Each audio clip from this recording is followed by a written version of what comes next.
E aí, pessoal, tudo bem com vocês? Eu espero que vocês estejam maravilhosamente bem e hoje eu lhes trago uma partida muito legal. Essa daqui é uma partida que foi jogada entre dois jogadores amadores num campeonato de clubes lá na Escócia, o Campeonato de Clubes de Edimburgo de 1981.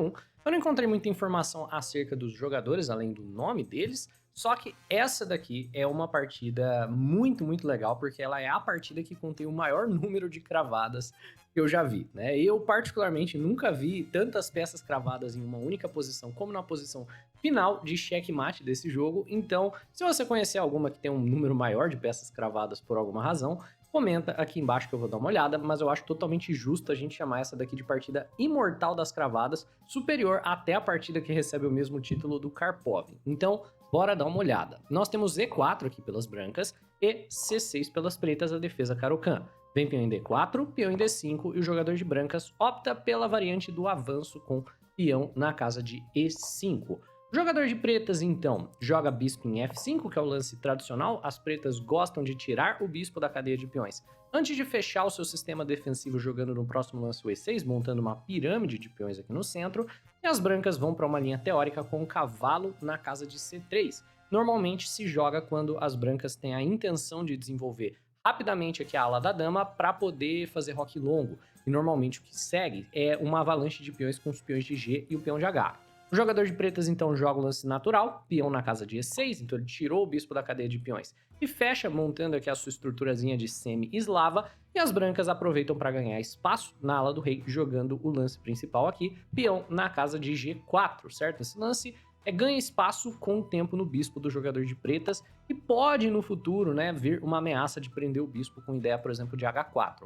O bispo vai para a casa de G6 e se o jogador de branca seguir com H4, por exemplo, as pretas já vão ter que mexer o peão de H, por exemplo, para H5 para o bispo não ficar preso, mas o jogador de brancas, novamente, né, mostrando que conhece a linha, joga o lance principal, cavalo de G na casa de E2. Esse daqui é um momento interessante, né? O jogador de brancas poderia desenvolver o cavalo para uma casa mais ativa, por exemplo, cavalo em F3, perfeitamente jogável, mas é muito mais preciso você deixar livre a movimentação do peão de F. Então, cavalo em E2 deixa livre para as brancas jogarem F4 e talvez F5 no futuro, e aqui o cavalo pode ir para a casa de G3, por exemplo, ou ele pode ir para a casa de F4 ameaçando pegar o par de bispos. E o jogador de pretas novamente mantém a linha principal aqui e joga o lance mais preciso, certo? O que o jogador de pretas faz é jogar C5, que é um lance excelente e normalmente é uma ruptura tradicional tanto de defesa francesa quanto de Caro-Kann quando temos o avanço do peão. Qual que é a ideia do lance C5? É tentar enfraquecer o peão de E. Então, o objetivo desse lance, de fato, é tornar o peão de E5 uma fraqueza no longo prazo, certo? O que as pretas querem fazer é tomar o peão em D4, quer você tome, quer ele tome, o peão de E vai ficar um pouco mais frágil e apesar dele ser um peão avançado, forte, que pega espaço, impede a vinda do cavalo para F6, impede a vinda do bispo para D6, ele é bem fácil de atacar também, com ideia de cavalo C6, dama em C7 e assim em diante. Então, o jogador de brancas apenas desenvolve apoiando o centro do tabuleiro, ameaçando capturar, tomando um peão, né, vencendo um peão de fato, e o jogador de pretas não poderia tomar de volta, e as pretas jogam cavalo na casa de C6, que é um lance inteligente, pressionando o peão de E. Então, quer ganhar um peão aqui na casa de C5, o faça, no entanto, o seu peão da casa de E5 vai cair logo na sequência. E se você quiser, por exemplo, manter o peão de E jogando um lance como F4, o que eu vou fazer é que eu mesmo vou romper essa tensão tomando aqui e de qualquer forma eu dei uma enfraquecida no seu centro de peões, certo? Troquei um peão lateral por um peão central. O jogador de brancas na prática escolhe tomar em C5, então a gente tem D toma C5 e cavalo toma E5 por parte do jogador de pretas, que é um lance com uma ameaça um pouco grave, né? Não sei se vocês estão percebendo, mas dos problemas de você jogar um lance como G4 é o enfraquecimento de casas como F3. Tipo, cavalo em F3 é checkmate, de cara. E é claro, o jogador de brancas que está jogando muito bem até o momento, não vai pendurar checkmate, joga o lance cavalo em D4, que é um lance muito interessante. Por quê? Tá de olho em cavalo em F3, né? Tá de olho também no peão de G4, agora a dama defende o peão, mas intencionalmente o cavalo cobre a visão do bispo em cima do peão de C.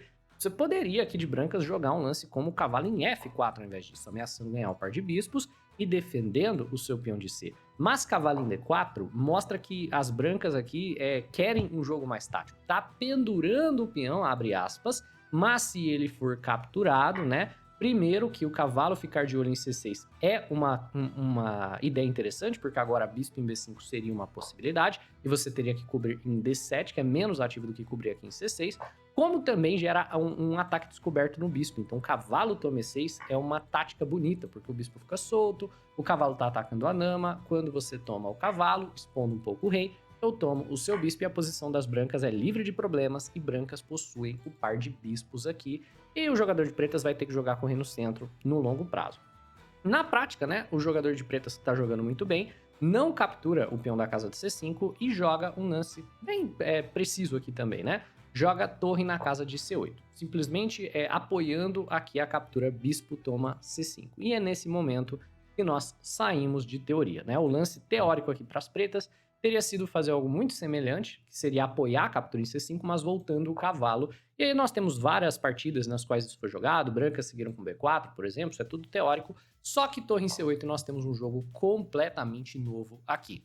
O jogador de brancas segue então com o bispo em B5, certo? Se o cavalo volta para a casa de D7, por exemplo, as brancas podem avançar o peão de C, então o jogador de pretas volta o cavalo para a casa de C6, e as brancas jogam para preparar o roque, o lance dama na casa de E2. E novamente, se bispo toma C5 for jogado, cavalo toma E6 será a maneira do jogador de brancas recuperar o material.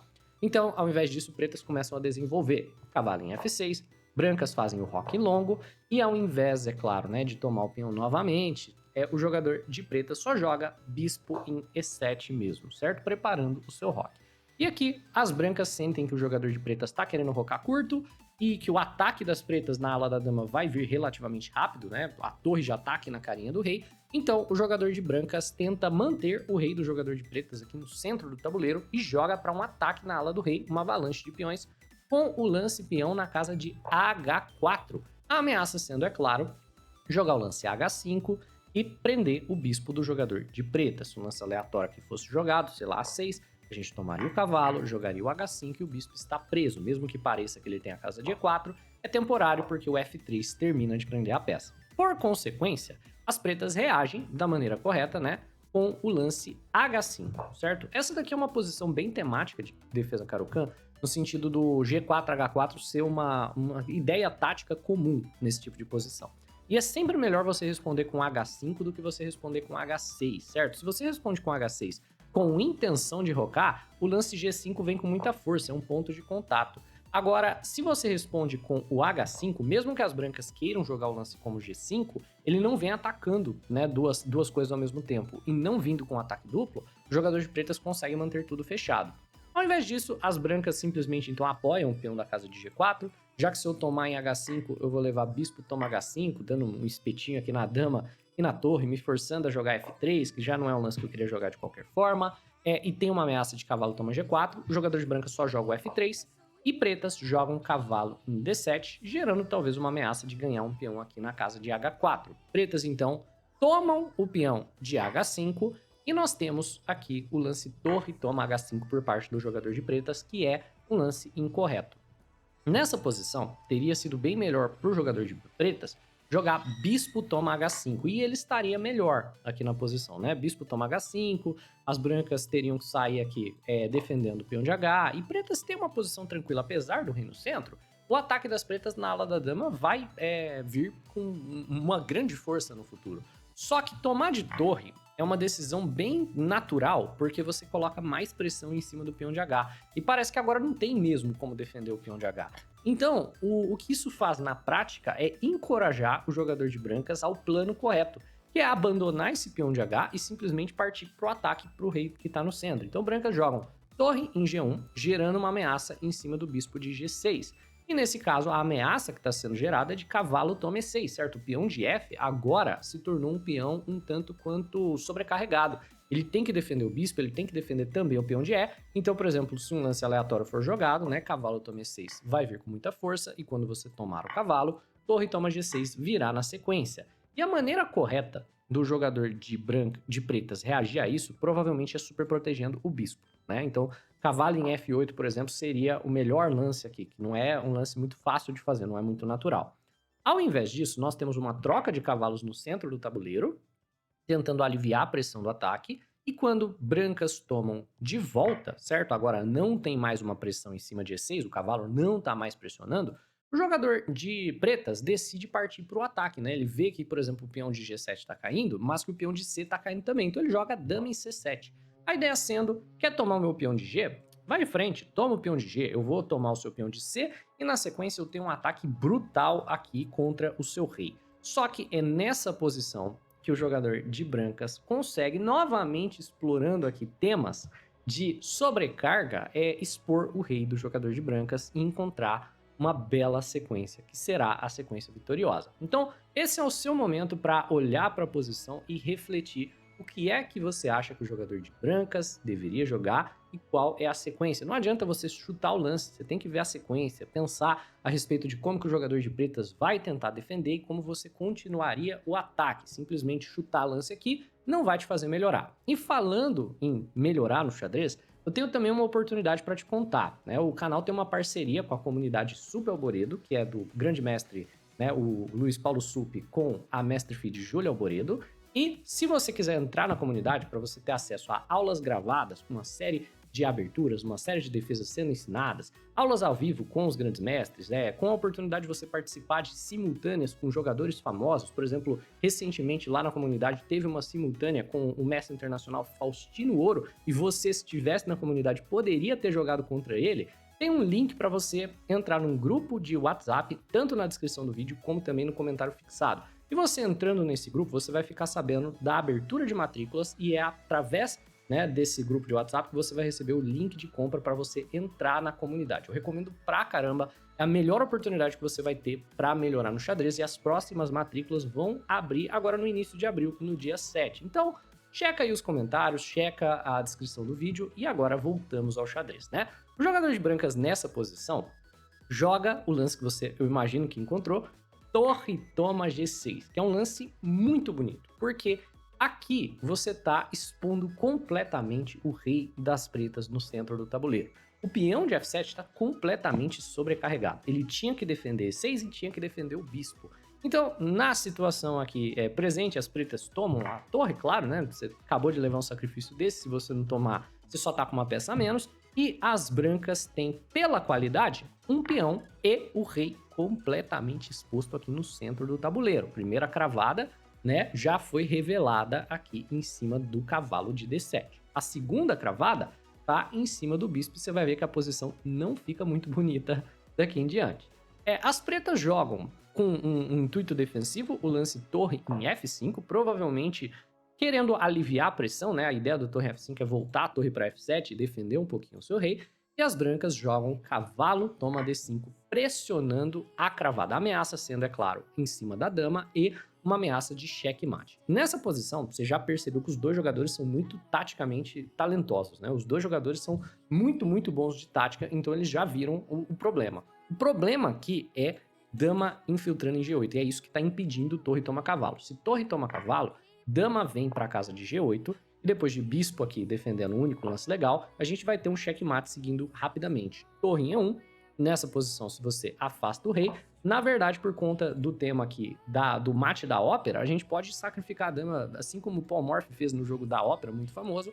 Dama toma bispo, cavalo toma e torre em E8, checkmate. É claro, o jogador de pretas não queria isso, tentou segurar, então depois de cavalo em D5, ele não pode tomar, ele decide jogar dama em D8, com a ideia de que, beleza, a torre estando na coluna F, o lance dama em G8 não é um lance tão difícil de eu enfrentar, porque eu posso simplesmente voltar a torre atacando a dama. Então, dama toma G6, a gente tem torre em F7 cobrindo, que é o único lance que você pode jogar nessa posição sem perder a torre com cheque, e a gente tem depois torre em E1. Então a gente chega nessa situação onde o cavalo não pode se movimentar, porque ele tá cravado, o bispo não pode se movimentar porque ele tá cravado e a torre não pode se movimentar porque ela tá cravada. Eu nunca vi uma coisa como essa, mas acredite ou não, a situação vai começar a piorar. As únicas peças que podem legalmente se movimentar são as peças da oitava. E não tem nenhum lance legal para nenhuma delas fazer, né? Legal no sentido de um lance bacana, não no sentido de ser um lance legal ou não.